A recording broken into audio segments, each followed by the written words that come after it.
So welcome back. My name is Erica Randolph. I'm an LPCC, which means Licensed Professional Clinical Counselor. And if you're new to my channel, I bring news about the counseling world, about therapy, techniques you can use in interviews with people I think are important in our world. Today, my guest will be Amy Munoz, who is not only a PhD licensed behavioral health specialist and works deeply in our community, but also a musician and has insights for us. So stay tuned. Amy, we made it again. Thank you. Yay, no problem. Yeah, let me put on gallery view so I have both of us up here. Yeah. Well, how are you doing? Pretty good. Just super slammed, busy, but yeah. Wow. So this is you saying you're just like working really hard, you're having no breaks, all your clients are showing up. I don't just do clients, I do administration, so it's mostly administrative stuff. I oversee a lot of social workers that go out in the field and we're implementing like the COVID-19 plan. So it's kind of, that's a lot. Well, that is interesting. Of course, I'm interested about the COVID-19. What is this plan? It's just essentially like because we have folks that are providing care in a residential setting, so it's not like they can just stay at home. They can, but it's a little more complicated because we're managing their care, and also we need staff to help manage their care too while they're in that residential setting. So just getting staff to be agreeable to going to work is difficult because. But they are providing an essential service on supervising individuals that might have a serious mental illness. That sounds really cool. So, like, I've invited you on this interview to talk about what's happening in our community with the COVID-19. So, this is an amazing thing that you're doing. And I really have a lot of high respect for you and a lot of what you're Oh, doing. thank you. I appreciate it. Yeah, doing this work in the community, working with people who are bringing services to, especially people who are not as capable, maybe don't have the financial resources or don't have transportation and that kind of thing. And you're, Yeah, I mean, we were talking about a lot of these drive-through clinics, and most of the population we serve doesn't have a car. So, so we're just putting out the question: Hey, are we able to walk up and do a test if we need to? Thankfully, the ERs in the Pima County have been really agreeable with helping our clients out. so are you helping with making sure people can get tested? Yeah, in some instances, we'll run into like a client or patient that needs testing, and we basically send them. Make sure we sometimes transport them to get a test. So, yeah, we just basically make sure that they get from A to Z. Some of our client base might not be able to navigate public transportation, and also we're seeing a big increase in folks like just being reluctant to transport in general. But Well, yeah. thankfully, our agency has a lot of safeguards in place, and we have protected personal protective equipment, and you know, our staff are really out there on the front lines. That's cool. So, what are you seeing as being some of the major hurdles that people are having to overcome? I mean, of course, you've mentioned transportation, but in general, with dealing with like both the mental health aspect as well as the physical aspects. I've seen from a mental health standpoint is, again, there was all this adrenaline and preparation and storming when all of the directives came down to staying home. We've never had this sort of thing, and at least in my lifetime, and I know my dad's lifetime before. And so to have something like this, in 2020 is pretty bizarre to most people. So I think we spent a lot of time, or at least what I've seen online and out in the community, just like preparing and just like in a state of kind of frenzy, at least from folks just taking food off the grocery shelves and like hoarding toilet paper and you name it. And now that adrenaline and that kind of that want, that willingness to like go out and do all this stuff is wearing off. People are starting to get a little bit more depressed, and they're starting to feel that anxiety on a greater level.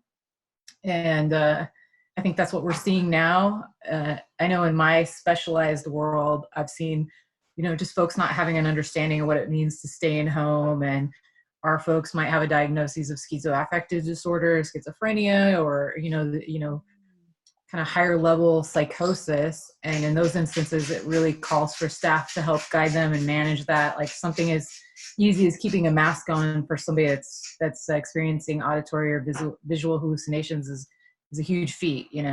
Wow, yes, absolutely. I didn't think about that, or if anybody has any kind of, you know, uh, physical issues with having touch, like autistic symptoms or whatever, different things where you Yeah. don't want to have something on your face. I could see that could be really scary. Yeah, it's restrictive and it's hard. We just do a lot of ongoing education. And I think as folks start seeing more people doing that, our clients or patients start to say, okay, I'll do that too. So we're wearing the protective equipment. Mm-hmm. Mm-hmm. Wow, that is really cool. I just feel like that's such a huge service that you're bringing to the community Mhm. of Tucson, to the community in general. Mhm. Um, do you see the people that you're working with, how are they being able to provide the services? Are they having issues with that? Yeah, a lot of these folks have families to go home to, and we put a lot of focus on medical doctors and nurses, but we have a pool of staff that are out there providing supervision and guiding folks and queuing for medications for individuals that can't manage in the community. Our population of individuals with a serious mental illness or diagnosis that's pretty challenging. So I just like us when we're thinking about those on the front lines, it's not necessarily like your traditional ER doctor or nurse. It's these folks that have to manage individuals with a unique set of challenges.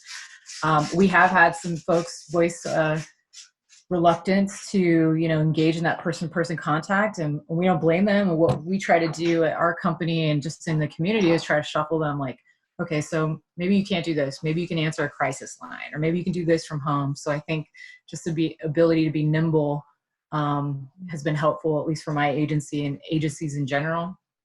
And I've also seen a lot of folks just step up over the last few weeks and just say, hey, I'm here and I want to be on front lines, and those are our heroes. Wow, that is so cool. I bet a bunch of people along that line are concerned about bringing the virus home.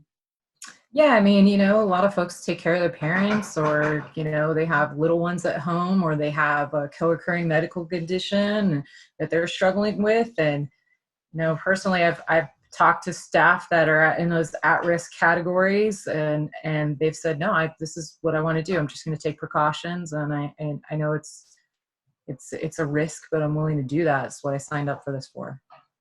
Wow, yeah, that's really cool. I know when I was working in an agency, it was really important to me to be there as much as Yeah. I could. In fact, that's probably too much there, Yeah. to the detriment of my own mental health at that point, or physical health actually more than mental Hmm. health. But Yeah, and I've been able to do a lot of telepsych personally, so I haven't had to see patients on an individual basis.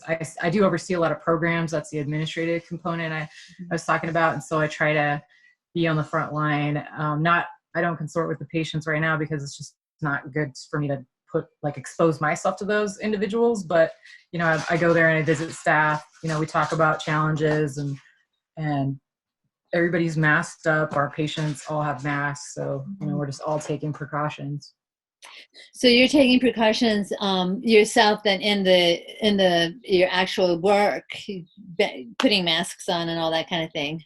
Yeah, if I need to go to a site, or if it's expected of me to go to a site, I certainly follow the CDC guidelines for maintaining my own PPE. So I wear a mask. I personally have an N95 mask, so that helps. That helps. And then I don't wear gloves, but I wash my hands frequently when I'm in those settings. And I'm just mindful of, I don't need to be in a certain place or a certain unit in that particular setting. I'm not going to put myself there. I'm just going to talk to the people I need to at a 6 foot different, 6 foot, space, I guess. Mm-hmm. So you're taking a lot of precautions at work, and then also in your personal life. How's that for you on your personal life? You don't have any comorbidities or anything like that? No, I'm a cancer survivor, but it's been 5 years, and I'm just remaining healthy. And so they think the best thing I can do personally is just to, I just go around pretending like I have COVID-19. So if I'm out in the community, I'm masked up like I have it. I just assume that, and I also assume everybody else has it. I take care of myself. I try to eat regularly. I try to sleep as much as possible. That's the best thing you can do to fight the disease. I try to play music as much as possible. I'm getting a puppy this Sunday, so I'm excited about that. So yeah, just taking care of myself, and reaching out to natural supports, some people that I haven't talked to in years, like have been like, hey, how's it going? And it's quite nice to be connected and to have the opportunity to do that. Whereas in our day-to-day lives, we're so bogged down with the mundanity of whatever like work we have to do, and how we con ourselves into feeling like we're busy all the time. I like how you say that, con ourselves into thinking we're busy all the time. Yeah, I mean, the reality is like we can make time if we want to. And I think that we just kind of bog ourselves down with a lot of these things that we deem important. And then when that's stripped away, you're like, okay, this is what's important, myself, my family, my animals, my house, my roof, my food. Mm. Wow, that just has a real, that makes me feel real just inspired by the idea of, yes, this is what we as humanity we're doing. We're figuring out what really is important in our lives. That is kind of an exciting, not exciting, but just sobering maybe thought. It's kind of exciting and sobering at the same time. It's like, yeah, well, what really is important in my world? What do I really value? What do I Yeah. care about? It's like, in Tucson, I know it's an essential service, exercising, getting outside. And I'm trying to limit my social media exposure right now, but I'm seeing lovely pictures of people. It's shifted from empty grocery shelves to like people out hiking, and then like, saguaro cactuses, and like, here's my son here. Here's my, person I'm quarantined with here. I don't have anybody I'm quarantined with. So here's just a lovely landscape. And I like the shift to that, because I think we haven't been in a position to really like enjoy our surroundings and how beautiful Tucson is this time of year. It really is. I have noticed, actually, I've noticed like, well, what a time of year to be quarantined where all we have is to go outside and enjoy nature. And it's such a beautiful time of year right now. I Yeah, mean, I just got back from a walk run myself right now, so it's gorgeous outside. uh, I haven't been out yet today, so that'll be my next step. After we talk, I'll definitely go outside. So, another part of what your world is all about is the music world, speaking of which. And so, what kind of things are you seeing happening there? We're getting a lot of requests just to do, sort of quarantine in shows, and those are nice. I can't, I enjoy watching them personally. Like, I think I've mentioned this like analogy before. It's just trying to like eat a candy with a wrapper on. So I prefer like a live audience, and it's different, but it kind of puts you in the zone to where you feel like writing. It's definitely a writer's sort of climate right now. So, are you getting some good songs written? Are you feeling like you're inspired, or? Yeah, I've been writing. I'm a little bit more prolific, by default. And also my neighbor is my drummer, so we've been quarantined here together. And Maggie, or Velvet Hammer from the Surf Broads and Sugar Stains and every kind of project we have, Snatch Sabbath. And she's been really pushing us to do like a little quarantine project since we're here. You Nice. know. Nice. And you did do the Fox. No, the Fox, wasn't it? You did a show there. You did a show. Yeah, the Fox is doing a wonderful campaign where they're doing Friday nights in. The bands get paid by tip. It's also a wonderful exposure for the Fox, who brings a number of great acts to Tucson, and I know that they've been struggling during this time. So, it's just an opportunity to give back to the Fox, and then to give back to those artists they're staying in. That's cool. So what do you think some of the mental health challenges for people in the music world? What do you think, that, because, so much of music, like you said, I think like the analogy you have of eating a candy with a wrapper on it, that's so true. It's like you're not really getting the juice, and so to speak. Yeah, I mean, there's a vibe, the interaction. Even if you're not talking to somebody or you don't know somebody, if somebody's in the audience or you're playing to a group of people, there's a life to that. And I think when you take that or you put a barrier in between that, it changes the dynamic, at least for me individually. And I think, us as artists, we feed off that vibe, that essence that you share with an audience, or I don't care if it's one person, two people, or like 9,000 people. If you have that interaction with somebody, it's like a sacred space for an artist. And to remove that is so challenging. And not to mention the number of musicians that are out of work right now who, there's so many people I love and listen to on the regular who can't work right now, who are trying to hustle and trying to do these live online gigs, and I'm trying to support them as much as possible. I know Katie and Ben and Hannah have that campaign, crowdsourcing campaign to promote and to try to give back to the community, these individuals that haven't earned a traditional living, who are out there hustling every weekend and playing music. And so that's a wonderful cause too. And I've also noticed a couple restaurants. It's the St. or bars, the St. Charles. They've got a fundraiser to help keep their employees paid as well. Yeah, they do a number of bars, and I know La Cocina actually is giving away free meals to folks that are displaced as a result of this. So there's so many amazing community members and staples in the community, like La Cocina, like St. Charles, like Hotel McCoy, that are giving back and offering reduced prices, and really they're not looking to profit during this time like some establishments are, that they're basically looking to help the community even at their own expense. Wow, that's amazing. Tell me some more about what you see in the whole Tucson scene as far as in general. Like those are some awesome resources and awesome ways that people are giving back to the community during this crisis. I've just seen like local public establishments like bars and restaurants and hotels and places that musicians play, giving back to the community. That's always refreshing.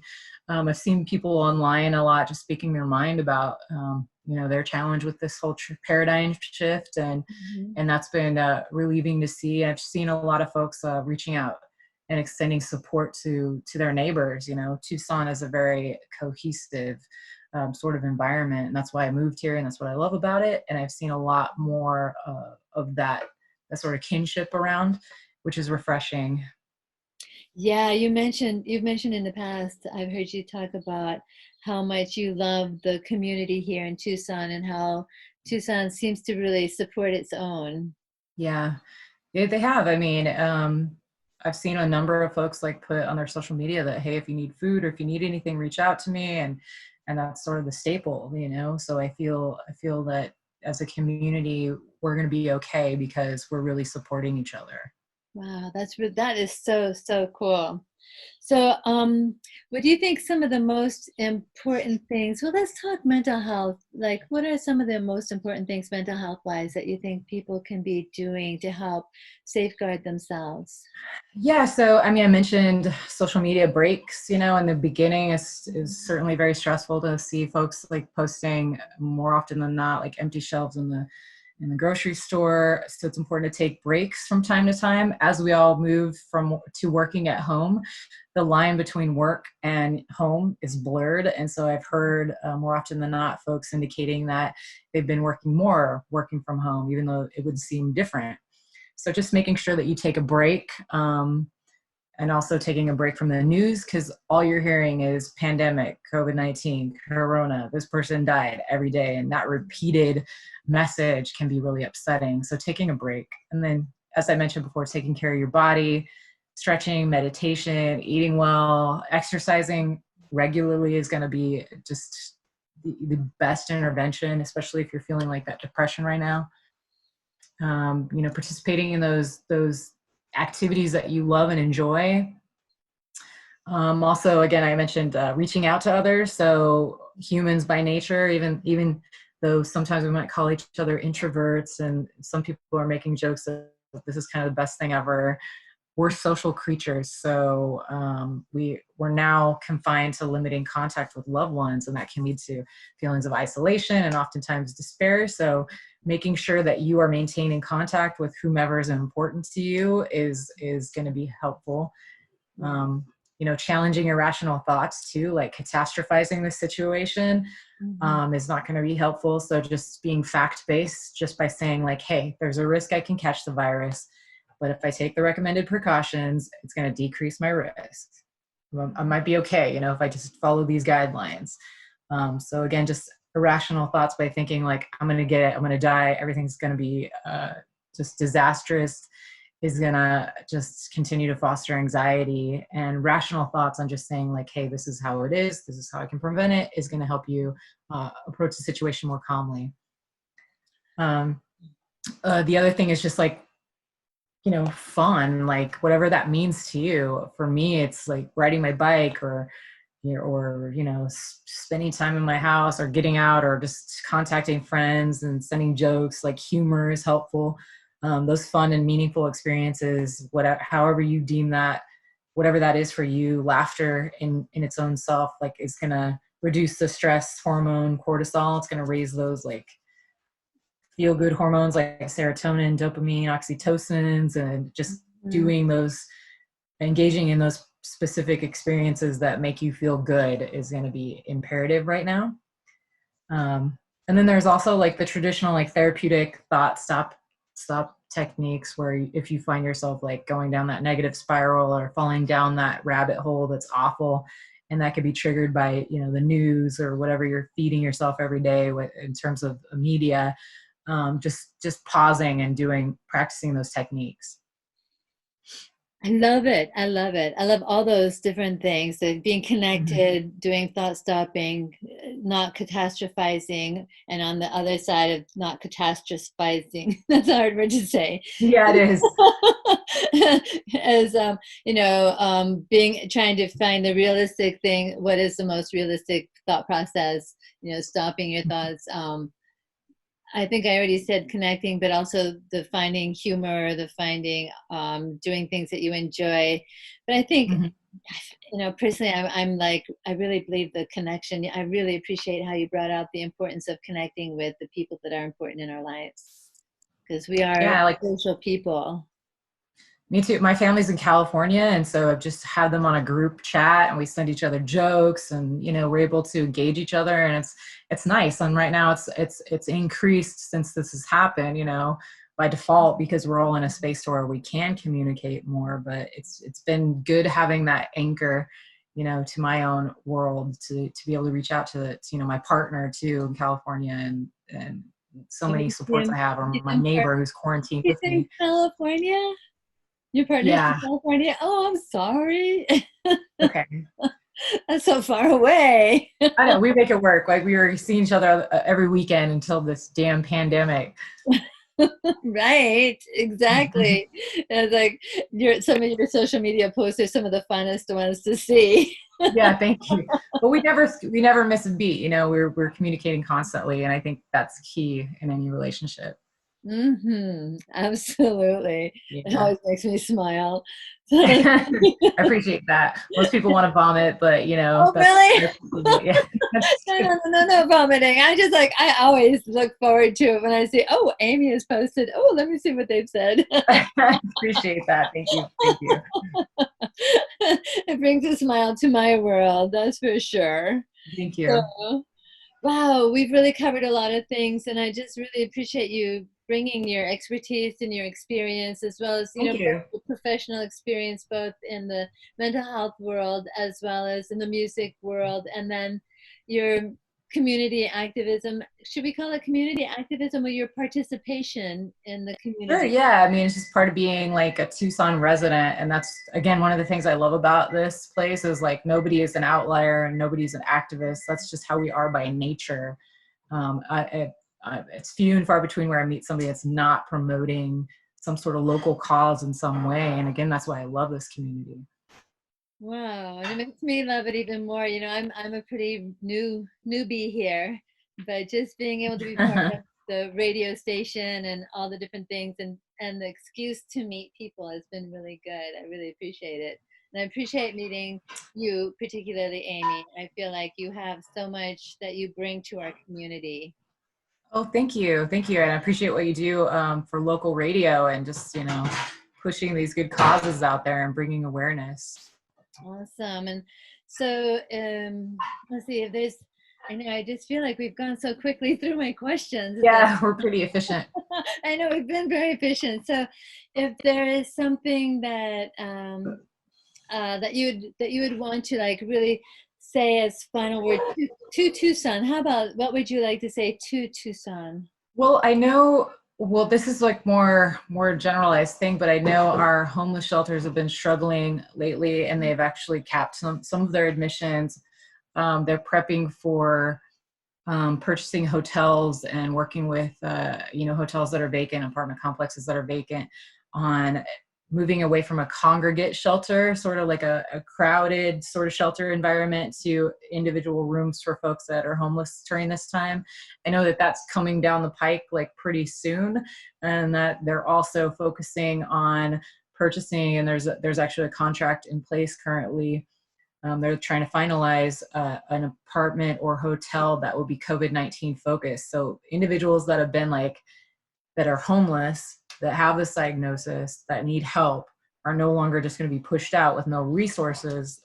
Tucson's going to have these resources within the next week or two. I know that doesn't help people currently, but I mean, at least it's a light at the end of the tunnel. Wow, that's an amazing piece of news. That's amazing. Mm-hmm. That's another awesome thing about Tucson. What a great Mm-hmm. idea. Yeah, so hang in there. We're gonna get through this. Tucson is so strong and resilient and beautiful that we're gonna do well. Awesome. Again, Amy, thank you so much for meeting with Thank me. you so much. Thanks for having me on. Yes, talk to you soon. I hope I I hope. talk to you soon. Thank All you. right. Bye-bye. So there you have it. Straight from the mouth of Amy Munoz. Take her advice, think about, thank you so much for talking to us about these wonderful things that Tucson offers. And Tucson is a great community. We're also glad to be here. So have a great weekend. And until the next time, please don't forget to like this video, subscribe to the station, all those fun little things. And check it out. Talk to you soon.